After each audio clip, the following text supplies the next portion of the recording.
Kontroversi soal feodalisme di lingkungan pesantren kembali mencuat setelah kritik tajam dari netizen yang budiman dengan akun @kafia_official yang menyoroti budaya tunduk dan kepatuhan buta terhadap figur kiai. Kritik itu bermula dari tayangan di Trans 7 yang memperlihatkan seorang kiai menerima amplop dari tamu sambil disambut dengan sikap merendah berlebihan. Hal tersebut memicu perdebatan luas di media sosial, terutama setelah sejumlah pihak justru menyerang media alih-alih memperbaiki perilaku yang dinilai mencederai nilai-nilai Islam. Dalam narasinya, netizen yang berbakti ini menilai praktik seperti berjalan sambil jongkok di hadapan manusia bukan bentuk adab, melainkan sisa budaya kasta yang mengikis nalar dan menjadikan santri kehilangan kemampuan berpikir kritis. Ia juga menyinggung krisis kepercayaan terhadap lembaga pesantren yang kerap muncul akibat deretan kasus seperti kekerasan, eksploitasi santri, hingga korupsi dana keagamaan yang ditutup-tutupi. Menurutnya, penghormatan terhadap guru tidak boleh berubah menjadi bentuk perbudakan moral dan intelektual. Ia menyerukan agar santri tetap hormat namun kritis, patuh tanpa harus tunduk, dan menggunakan nalar agar tidak dimanipulasi oleh oknum yang berlindung di balik dalil agama. Kritik tersebut menjadi pengingat keras bahwa reformasi moral pesantren harus dimulai dari kejujuran dan keberanian untuk menerima kritik, bukan dengan menyerang pihak yang berani bersuara. Trans 7-nya diboikot, bukan pesantrennya yang dibenerin. Kritik selalu dianggap mengganggu, bukan perbaikan. Harusnya ini jadi renungan bagi orang yang berpikir. Padahal, yang disampaikan media Trans 7 itu juga fakta kok. Kenapa harus berjalan sambil jongkok di hadapan manusia?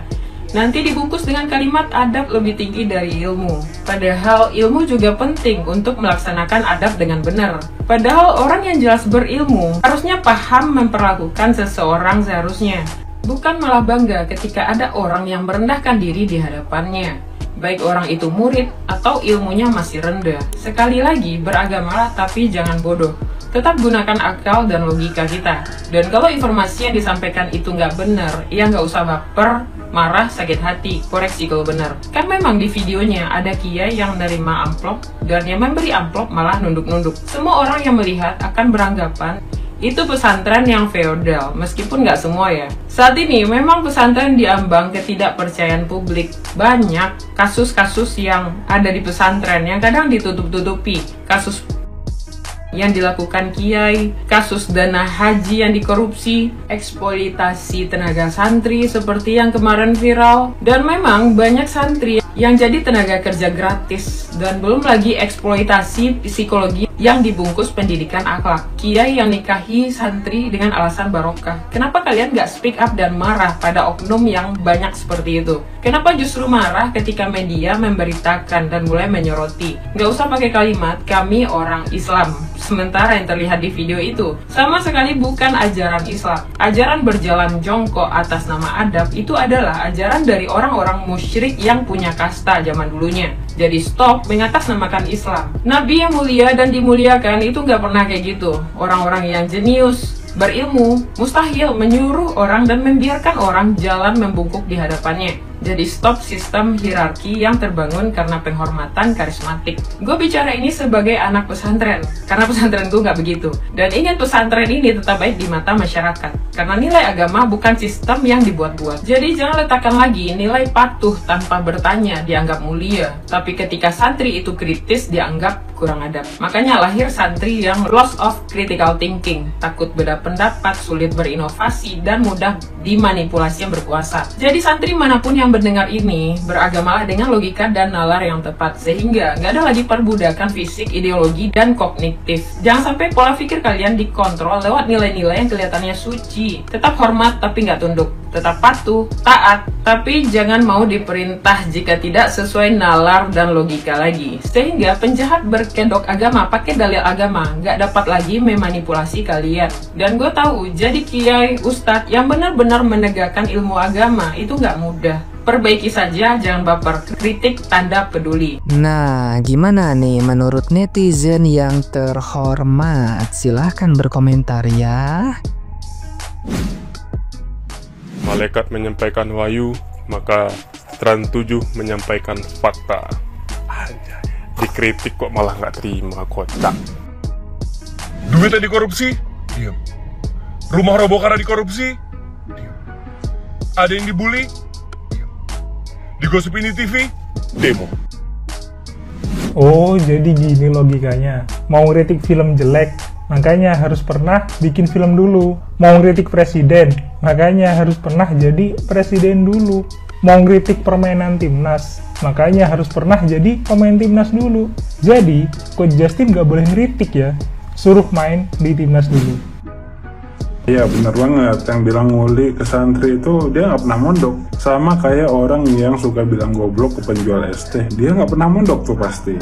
Terus yang korupsi kuota haji itu juga kayaknya nggak pernah mondok juga tuh orangnya kan. Terus yang akrab sama Zionis kayaknya dia juga nggak pernah mondok itu, dan nggak mungkin jadi ketua ormas Islam gede ya kan. Jadi itu gimana tuh kira-kira pandangannya Gus? Tolong pencerahannya ya.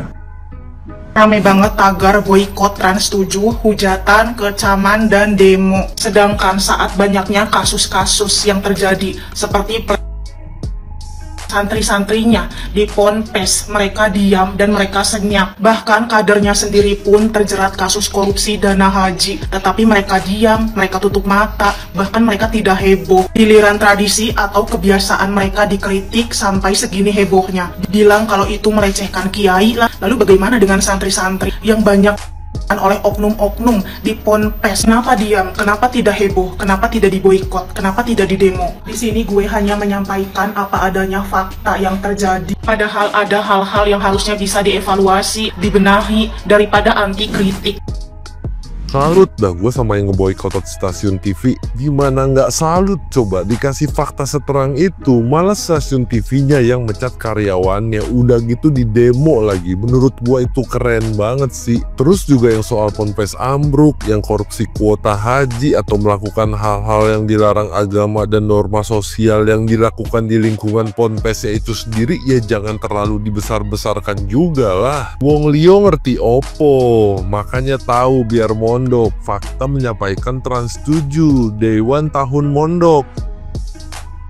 Intinya kalau ada orang pondok yang setuju sama stasiun TV-nya itu, biasanya sih Ponpesnya bener ya. Aduh, Gue nih heran sama kalian beneran. Yang video-video seperti ini, yang joget-joget ini waktu sholawatan, ya maulud Nabi, yang begini-begini, ya kan? Itu kenapa ndak kalian tegur? Tegur keras kayak, boykot kayak apa gimana gitu ya. Tapi kok dibiarkan aja. Akhirnya giliran Trans 7 yang memberitakan sesuatu, kalian rame-rame memboykot, kalian begini, begitu, begini, begitu. Aduh. Ya gini lah ya. Kalian tuh cari pembenaran tuh harusnya rata, sama ratakan. Jangan pilih kasih kayak gitu. Ya kan? Kalau ada yang melenceng, tindak tegas semua ya, tindak tegas. Kayak gini kan Anda pilih kasih semua. Gue juga bekas orang pondok, jadi gue ngerti gitu nah, ngerti yang mana yang nggak patut dilihat itu yang mana gitu. Jadi kalau kalian mau membenarkan diri, membenarkan agama kita, itu seharusnya sama ratakan ya kan. Apa yang melenceng, sikat semua, nggak boleh ya.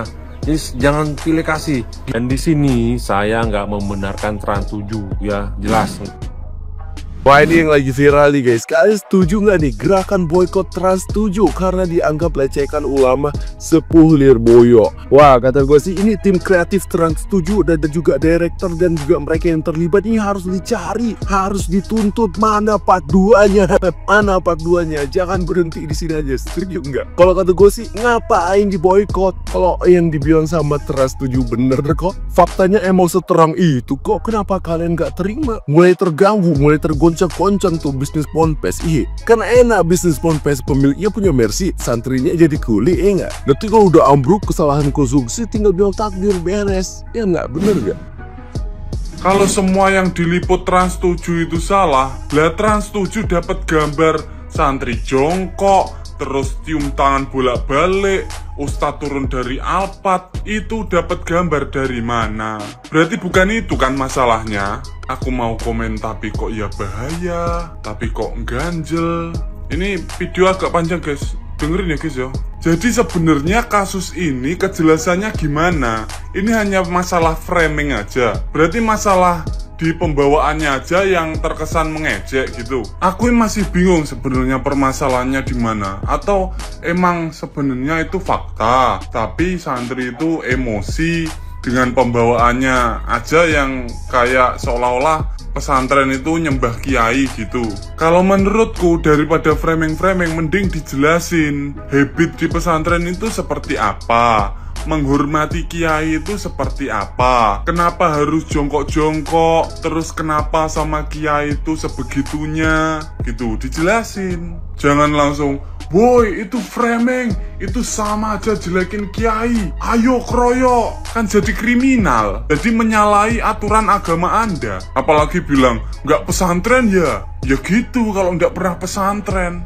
Ya dijelasin, permasalahan itu timbul karena banyak orang yang belum tahu pesantren itu gimana. Kok malah emosi? Kayaknya zaman sekarang bukan zamannya teriak-teriak, darah Anda halal, orang yang bunuh Anda tidak berdosa. Ayo toh berubah. Masa Indonesia mau gini terus?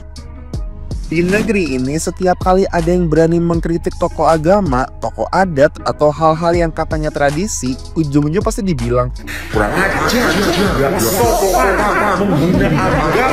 padahal yang dikritik itu bukan agamanya loh, tapi perilakunya. Permasalahannya banyak banget hal di Indonesia tuh yang udah lama banget dibungkus rapi pakai label tradisi, biar nggak bisa disentuh kritik. Contohnya kayak di berita tokoh agama yang viral nih baru-baru ini terima amplop, begitu dikritik langsung dibilang, jangan gitu, itu tuh tradisi, bentuk penghormatan. Nah ini yang bahaya, karena di situ bukan cuma soal tradisi, tapi soal feodalisme. Emang apa sih feodalisme? Itu tuh soal sistem sosial yang ngebiasain orang buat tunduk sama yang dianggap lebih tinggi, baik karena jabatan, karena status, atau karena gelar. Di sistem kayak gini, yang di atas selalu benar dan yang di bawah harus tetap diem.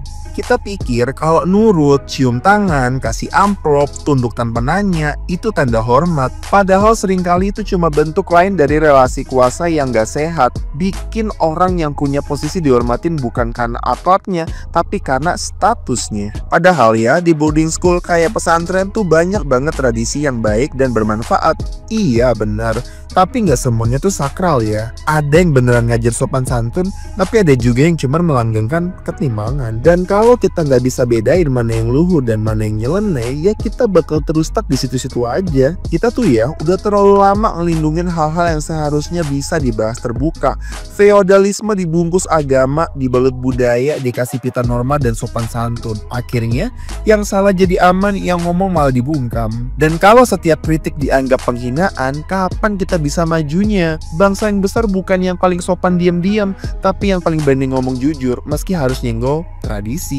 Sekarang gue balik tanya deh ke kalian semua, menurut kalian kita ini masih hormat sama nilai agama dan tradisi atau cuma takut sama status? Coba tulis pendapat kalian di kolom komentar.